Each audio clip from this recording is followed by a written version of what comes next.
Programang ito ay rated SPG, striktong patnubay at gabay ng magulang ang kailangan.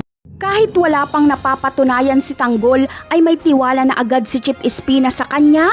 Magaan ang kanyang loob kay Tanggol. Kaya gusto niyang si Tanggol ang pumalit kay Bong bilang hitman dahil tahimik lang ito. Di katulad ni Bong na mayabang at laging pasimuno ng gulo. Lumalaki na kasi ang ulo nito. Samantala, tatanggapin naman ni Tanggol ang alok ni Espina sa kanya bilang hitman.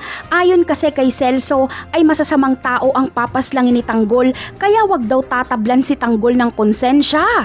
At isa pa ay kapag ginawa ito ni Tanggol ay protektado siya sa loob pati ang kanyang mga kaibigan. Kaya naman, hindi na uubra kay Espinas ang utos ni Olga na paslangin o pahirapan si Tanggol. Peperahan niya lang si Olga pero hindi niya ito gagawin. Ikikwento kasi ni Tanggol ang kanyang buhay kay Bubbles at ikikwento naman ito ni Bubbles kay Espinas.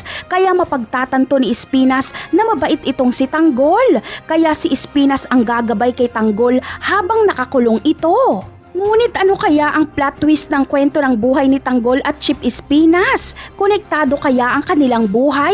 Posible kayang may isa pang anak si Tinding maliban kay Marites at ito ay si Espinas? Kung ganon ay tita ni Tanggol si Espinas.